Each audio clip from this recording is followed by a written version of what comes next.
Hey yo, fellow fragrance friends and lovers, welcome back. It's Benjamin here at the Scentaur Fragrance Channel, and it's Montale Aoud Leather. That's what we have here today, reviewing this fragrance. If you do like fragrance related content, fragrance reviews, and you want to see more fragrance content, make sure to like, comment, subscribe, all those good things. So let's jump into this fragrance. First off, this one is often compared to Tuscan Leather for good reason. I do suspect that this is an interpretation or a clone, maybe a reverse engineering of sorts of Tuscan Leather by Tom Ford.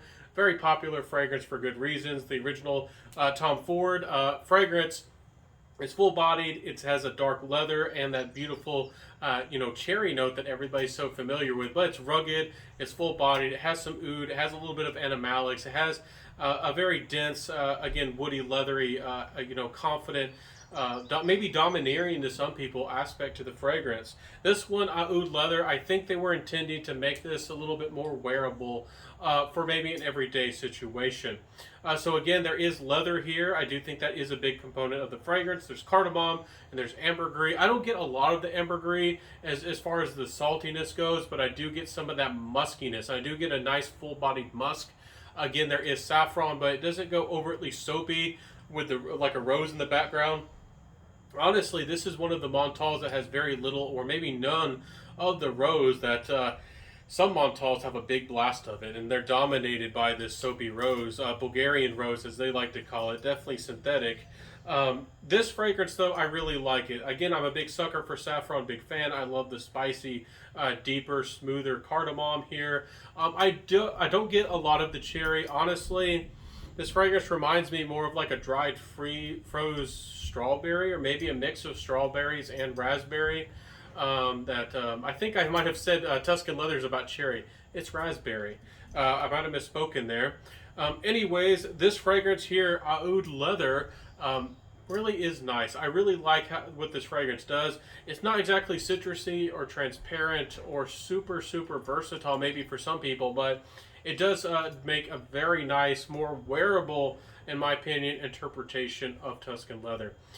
There supposedly is oud here, but the oud is really toned down. There is a lot less of the woods, and the leather here is more of a soft, suede leather. Again, there's the musk to soften things up from this ambergris, and the saffron adds a little bit, maybe adding to the leather accord. I don't get a big punch of fancy saffron, even though I love saffron. Even when it's overbearing to some people, I can take a lot of saffron, but I don't feel like there's a lot of saffron in this fragrance either.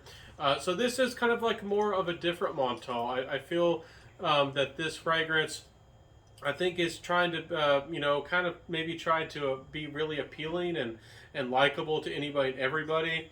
Honestly, because it takes away so much of the DNA of, almost like Tuscan Leather. It almost smells a little bit like ombre leather.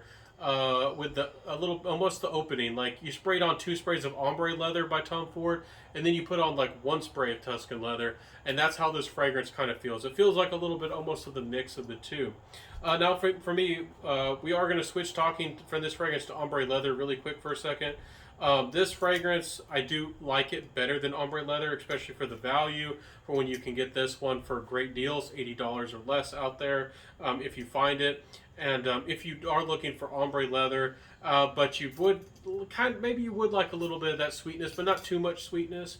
That raspberry that people are talking about, this has a ghost of that raspberry, just a little bit in the background.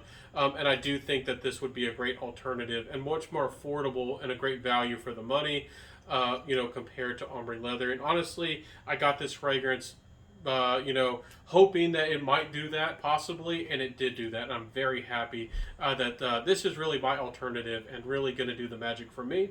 I really don't have any need of ombre leather personally, and this puts a twist on it, and it's a little bit more interesting to me than ombre leather, even though ombre leather does have that vegetal and unique, almost sometimes like smoky, like almost like a cigarette smoky aspect to that, that duality with that clean white leather almost in that fragrance. So this one again here, it's going to be a little bit more Middle Eastern with a lot of that cardamom coming out, a lot of that more of a smooth leather, but it's again more, it's like a smooth tan leather. And but I enjoy this fragrance. I think a lot of y'all would. If you have a taste for leather or if you like leather, this is really nice. Again, this fragrance, I wanted something to poke out of this fragrance. a note to creep out, a note to show its face, something interesting to happen with this fragrance. And honestly, nothing really did. Does that really take away from this fragrance? Not really sure. It makes it more wearable for certain for everybody, but this makes it maybe something that I would want to layer with other fragrances, because to me it really doesn't have an edge. It doesn't have something overtly curious about it, but I wouldn't say it's boring either. I just wanted a little bit more edginess, a little bit more spunk, a little bit something to make this fragrance stand out to me. But it's still a good fragrance. I'm still happy with it. What are my thoughts with the performance? The performance will not disappoint you. This is not, to me, it's not one of the stronger, honestly, even though you would think it being inspired by Tuscan leather, you'd think it'd be very strong. This is more of about an 8-hour, dependable 8-hour fragrance. Projection above average for sure, but not beastly in my experience. And sillage definitely above average, but not a beast either. So for me, this is really good for a leather fragrance that has, not, I would want with more personality, but it has some, and it's something for a leather fragrance that I could feel comfortable wearing about, really 24/7, really anywhere and any time.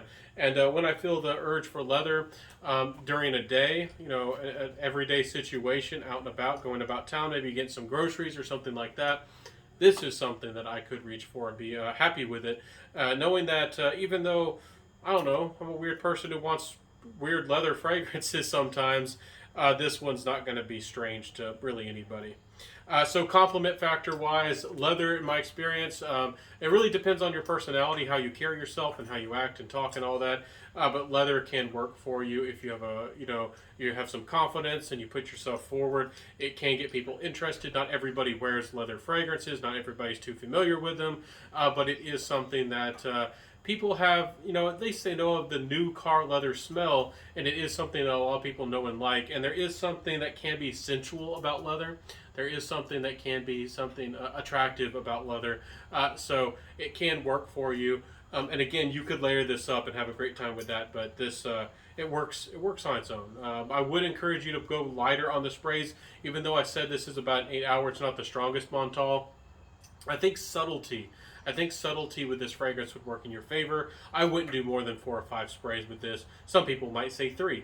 I'd say go 4 or 5 with this one, and I think it will do its little magic for you. It'll do its little dancey dance if you're familiar with the TikTok world, and it'll work for you.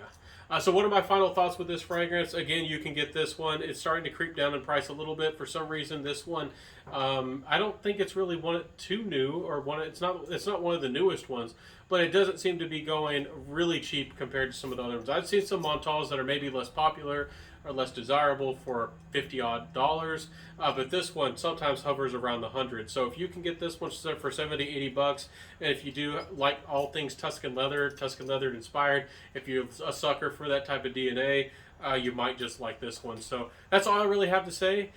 Nice fragrance from Montale. Happy to add it. Now this is my 3rd in my collection. I don't know if I'm going to find any other ones from Montale, but I've really tried to dive into the house and enjoy the house. And I have more Montales than I have Mansara.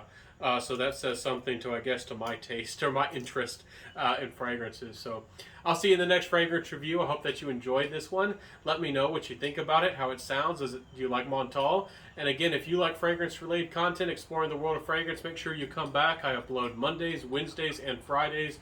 And I hope to see you in the next fragrance review, where maybe we help you find your next beautiful masterpiece 10 out of 10 fragrance. I'd be curious to know if this sounds great. Have you tried this? Are you going to try it? Do you like leather and fragrances? Let me know in that comment section. And again, if you do get one of these are in aluminum, like a tin can, like a Coca-Cola can. And this isn't a heavy glass bottle. It's actually extremely light, and you might think that you might actually think that you got your bottle half-filled from Montale. This is the way they come, and there is 3 ounces of juice in here. It just doesn't weigh like it. It weighs like nothing. It weighs like air. It weighs like there's like nothing inside this bottle. So anyways, I'll see you soon, everybody. Have a good day. Have a great day. I'll see you soon. Smell great, my friends, and peace out. Have a good one.